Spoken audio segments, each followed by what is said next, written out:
Alright, Shalom Israel. Once again, I'd like to give all praise, honor, and glory to Yahweh, Ba'ashem, Yahweh Shai, Ba'ashem, Rakakwadash. Double honors to the apostles, bishops, and elders of Great Millstone. Salutations to the hopeful elect, beginning with the 144,000. Alright, the name of this will be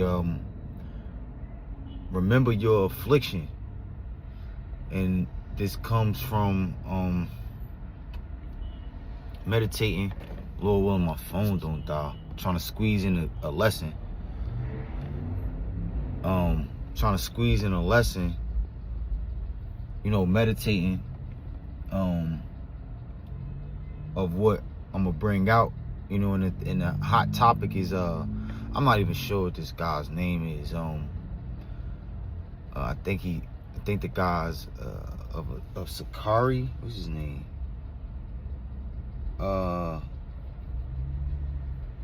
don't know because I don't, you know, like I often state, you know, I've never been like into the drama part, which is all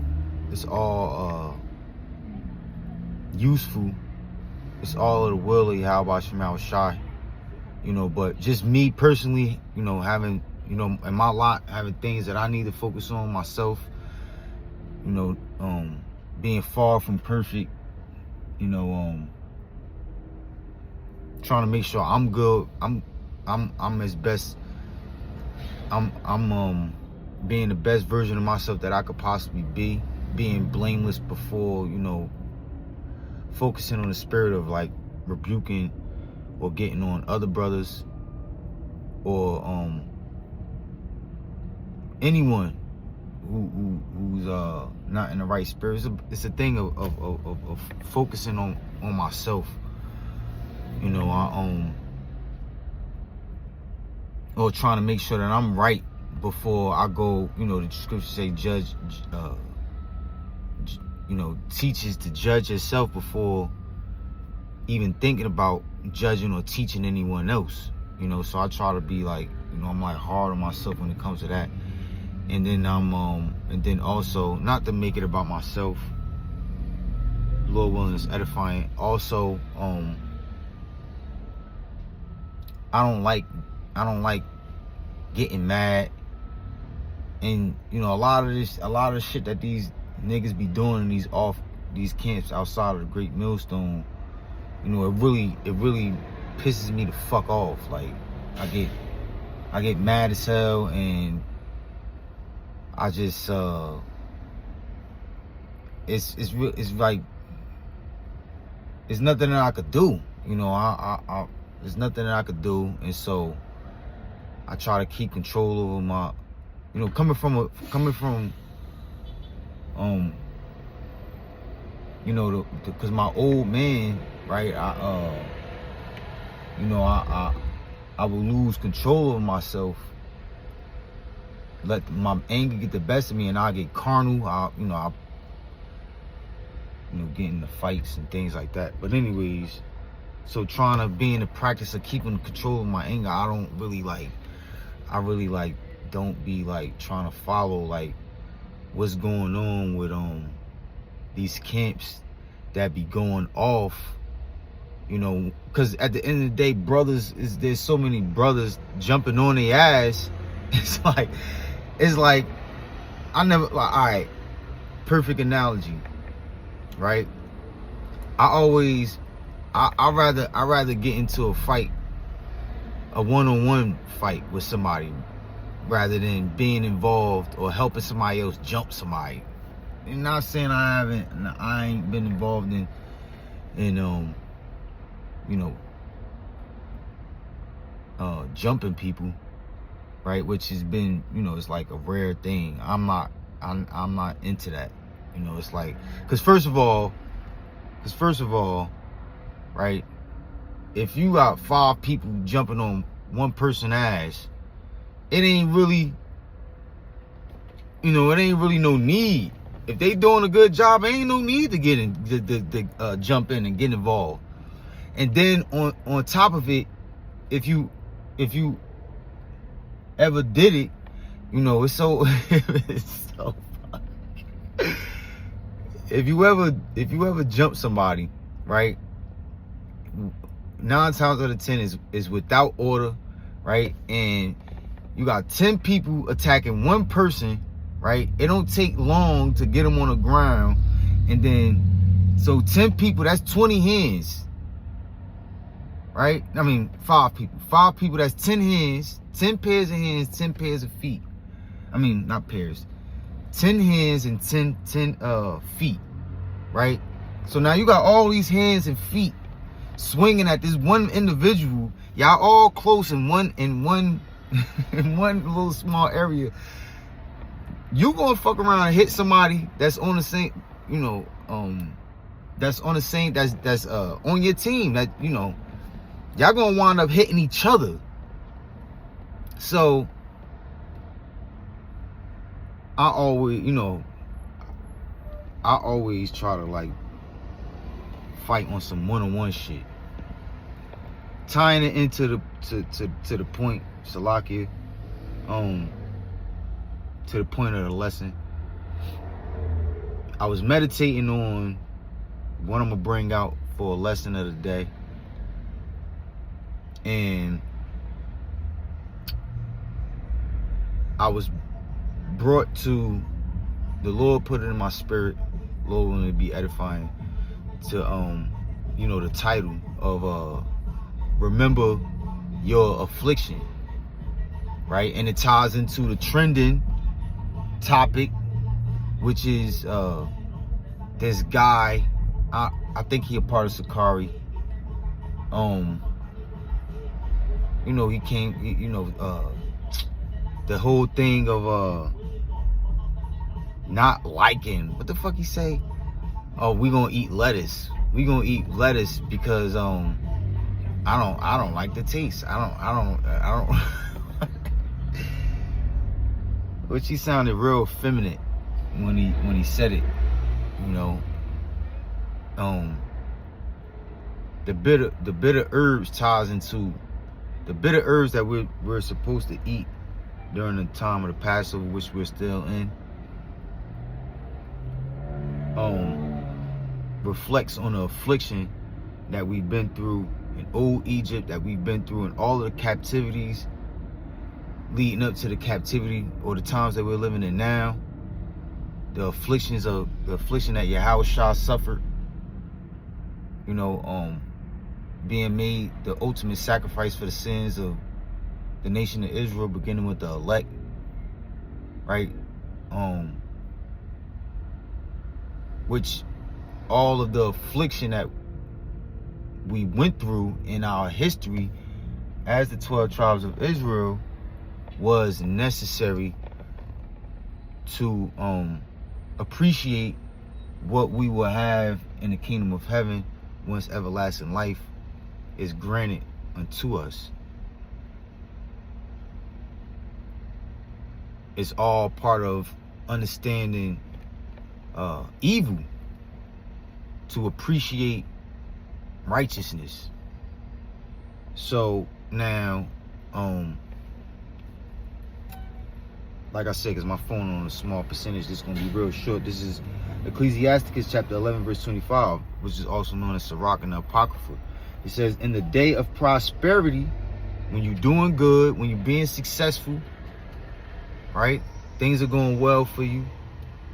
There is a forgetfulness of affliction.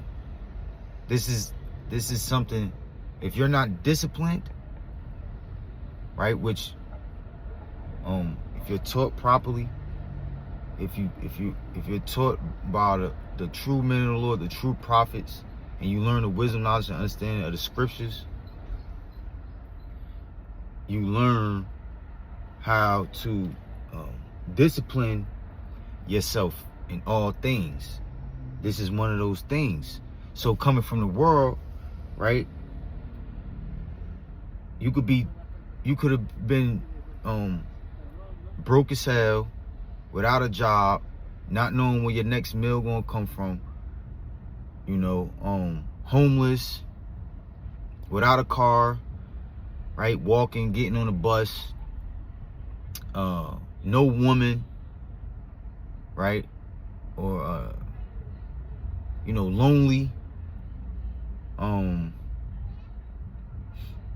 Not having anyone to talk to about your problems. And then next thing you know, you got money, you got a decent job, or whatever source of income, right? Whether it's good or bad, you doing well for yourself. You got your little whip. Income tax probably hit, which we're in the time of income taxes where a lot of people is smelling themselves. Our people love this time of year. You can feel a difference in the air, right? You can feel the difference in the spirit of the people, right? And trust and believe me, it happens every single year. You see a bunch of paper tags, a lot of people buying cars, and our people, buying shit from sneaker stores and the bodegas. People be, our people, we're the greatest consumers on the face of the earth. So, but so what? January, February, we in March. By time the summertime hit, the only thing keeping our people in that same spirit is that the sun is out. It's school is out. The weather is much better weather.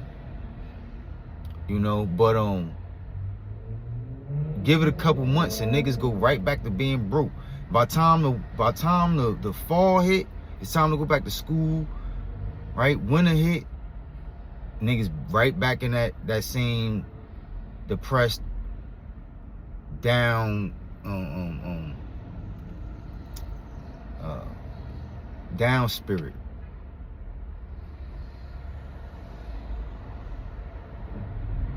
But why they got money, why they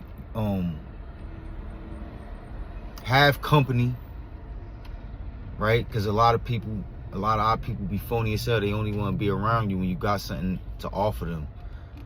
When they trying to use you for whatever success you've gained. So it says, in the day of prosperity, there is a forgetfulness of affliction, right? This is if you're not disciplined, this is what naturally happens. You're not disciplining yourself to remember what you've been through, to appreciate what it is that you now have, right? It says, and in the day of affliction, there is no more remembrance of prosperity. All right, so you could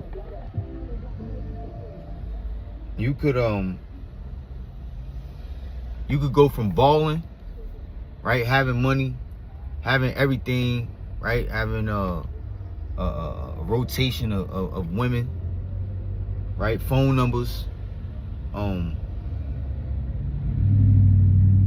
a job, a certain amount of money in a safe or in your bank account, right?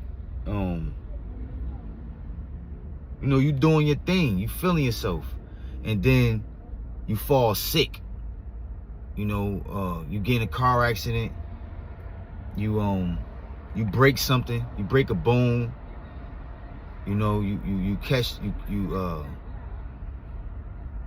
wind up in a hospital for whatever reason, right? And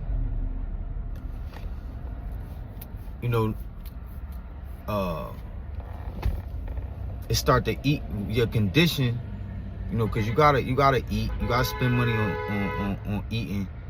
You probably got children that you gotta spend money on. The world don't stop.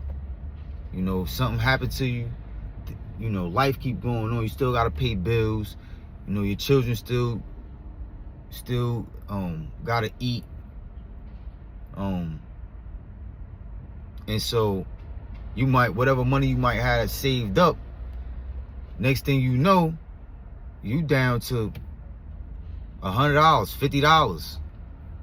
You know, and you still sick, you still in the hospital, whatever the case is.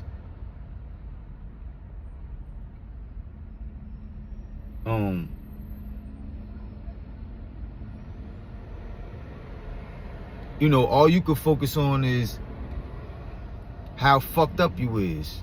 You know, you can't think about all the parties you done went to, all the phone numbers you done had, all the people that was in your corner. They stopped answering their phone. Ain't nobody coming to see you. Ain't nobody coming to visit you. You know, you can't even you suffering so much you can't even think about.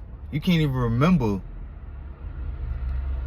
You can't even start to think about the good old days that you just was going through. So that's how life works, right? If you don't discipline yourself, right, to remember the times when you was doing good, when you were doing bad, to appreciate, to be able to, you know, to help you get through, right? Like man, you know what? Like for example, right, when I first jumped off the porch or left the nest, so they say, right? It was me and my brother that was my younger brother after my brother that's right behind me. And he was a hothead. And he used to get mad that we wasn't making money as fast as he thought that we was gonna make money. You know, and so he got into a lot of trouble for lack of patience and being in that spirit.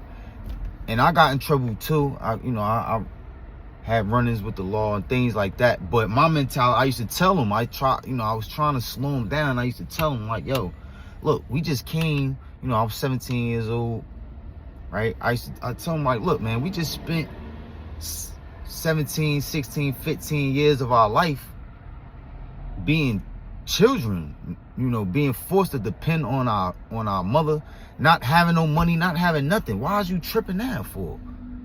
What you going crazy now for? You know, so the Lord always instilled certain things that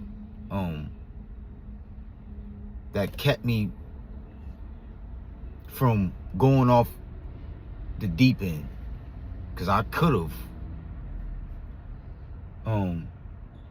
But yeah, that's the mentality of niggas, right? When you gain some freedom, niggas come home from jail, right? They forget all that discipline that they just had when they was in jail. All that, they call it jail talk, right? All that good shit they was talking, all that shit go out the window. They lose all the discipline that they once had, or most of it, and they go back to doing the same shit. And that's the reason why they end up right back to fucking jail. You know. But in its truth, we're taught to be balanced, right? And to be balanced, right? When you're you know, everything starts in the spirit, right? And the spirit is energy, right? And the way energy moves is through vibrations, right? And you know, everything, you know, vibrations is like waves, right? And you know, it's ups and downs. Life is full of energy. Everything in life is spirit and energy first, and it's full of ups and downs. So you have to understand that and be able to deal with the lows of life as well as the highs of life, right? You can't, you know, you got to be able to deal with rejection. You got to be able to deal with rebuke. You got to be able to deal with somebody saying no. You can't expect to get a yes. You can't expect to be successful or prosperous all the time. That's not how life works. And if you think that it does, then you got another thing coming, man. You're gonna be let down real hard, and it's gonna take you a long time to recover from that letdown. If you think life is full of a bunch of happy moments, no.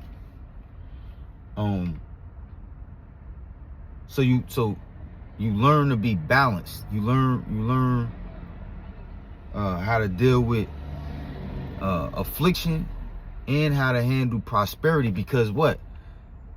They both come with energy, right? When you get money, if you're not used to getting money, and you're not used to the energy that comes with getting money, say you ain't never had $1,000, a whole $1,000 your whole life, which it took me a long time to get $1,000 in my hand, right, in the streets and everything. And all of a sudden you get $20,000. The energy that come with that is like overwhelming. Like, oh shit, your thoughts just fucking, you get this surge of energy, and it's like, you just start to you don't, if you're not disciplined to understand what you're going through, it takes you over. And that's why they say the love of money is the root of all evil, because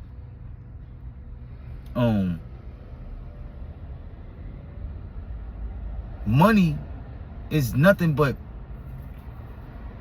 the money of this world is nothing but fucking paper, right? But if you love it, if you don't have the proper, you're not supposed to love money, because at the end of the people, you're supposed to love your how about your mouth shot. You're supposed to love yourself. You're supposed to love your people. But people put their morals, right?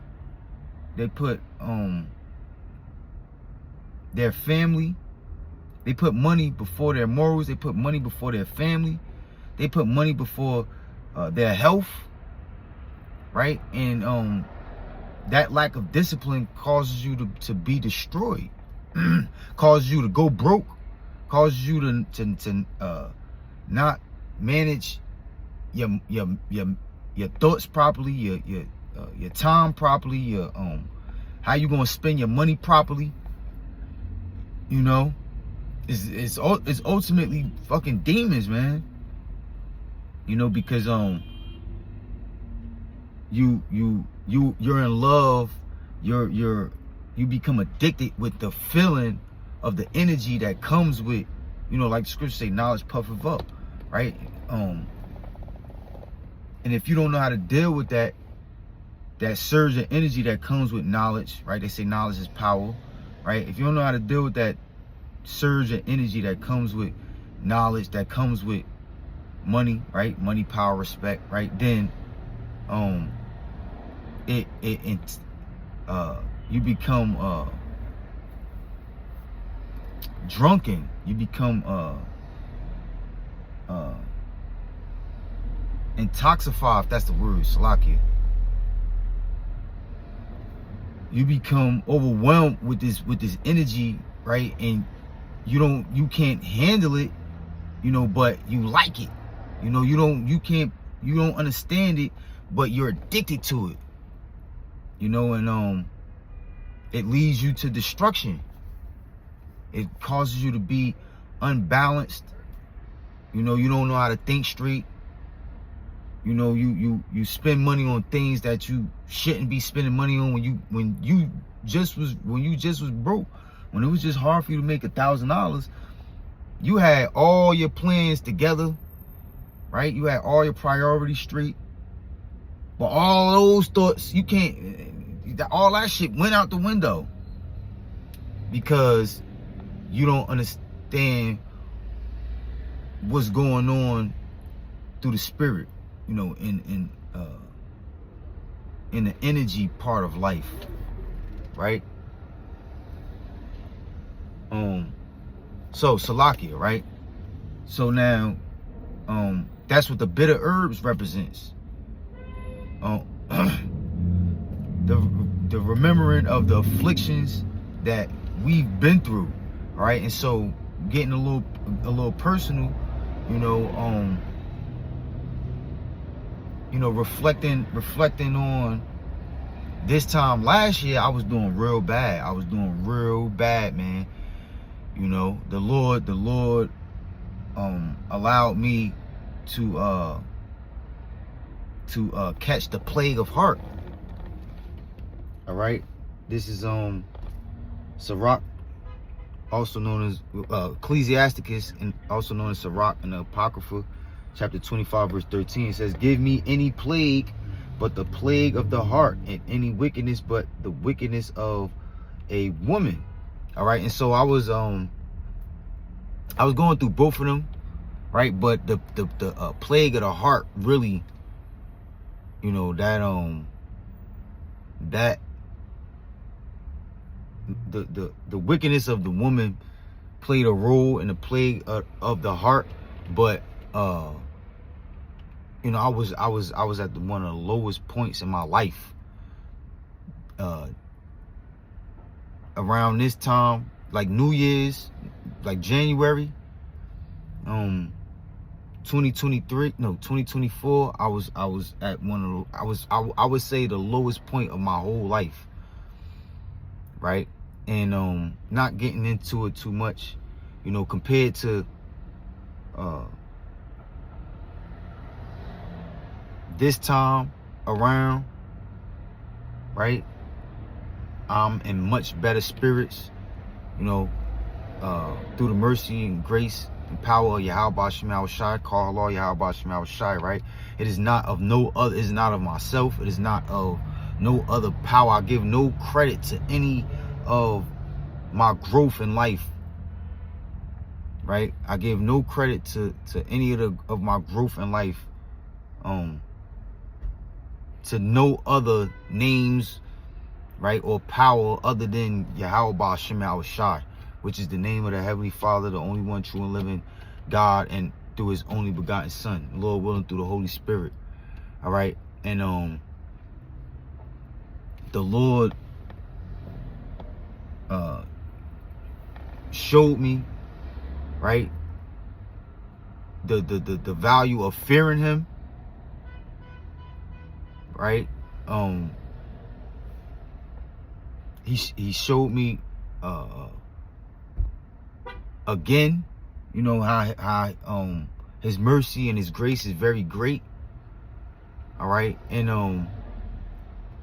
now that I'm in a much better space compared to last year, I have much to be thankful for, right? It's when I think about what I've been through, it keeps me centered. It keeps me balanced. It keeps me from getting ahead of myself, right? It keeps me from getting prideful. It keeps me humble, remembering that the Lord could put me right back, not only put me in the same place where I was at, but allow me to be taken from that mentality that I was in at the time. The Lord didn't have to save me. The Lord didn't have to have mercy and allow me to recover from that plague of heart, all right? But He did, all right? And the Lord could allow that plague of heart to come upon me again, but this time not recover from it, all right? And this can happen to any of us, So that's why it's a very valuable lesson, understanding how it's necessary to fear Yahweh Shema Shai, all right, and to remember the affliction, remember the hard times, remember the things that the Lord, because it's not about remembering, just remembering the suffering. It's about remembering how the Lord got you out of that suffering, how the Lord saved you from that suffering, all right, which should naturally only cause you to give more praise, honor, and glory, all right, and obeisance, if I'm saying that properly, right, to the Heavenly Father through His only begotten Son, all right, and keep you in the spirit of being locked in and doing the works, producing good fruits, all right, being useful, you know, for this ministry, all right, which you know, everyone that calls themselves a Israelite is not in.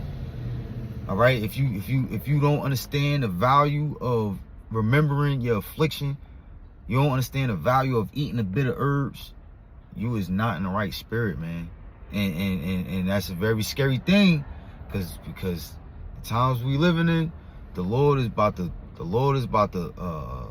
turn the heat up, you know, turn the heat up, and you know, that fire is meant for testing, to see if you real or not, to see if you really with the shits, if you really about what you say you about, which is ultimately making your body a living sacrifice, all right, to prove your faith in Yahweh Shemel Shai, all right. So, hey man, fuck that lettuce. Give me the horseradish. Fuck that lettuce. Give me the horseradish. Let me feel that burn, man. Let my nose run. Let me, you know, let me suffer the pain, right? And it's very beneficial for you. It's very good for your health, man. You know, those bitter herbs, right? Those bitter herbs, those brothers had what was the name of it? Dandelion leaf last night, you know, during the Passover. I never had it before. It was the first time, and man, that's some nasty shit, you know. But I've grown accustomed to appreciate and bear, you know, the bitter herbs and the greens, man, because I understand the Lord as giving me the gift of understanding the value of the bitter herbs and the bitter greens, all right. So, little one that was edifying, call Allah Yahweh Shemel Shai Ba'ashem Kakwadash. Double honors to the apostles, bishops, and elders of great millstone. Salutations to the hopeful elect, beginning with the 144,000. Shalom.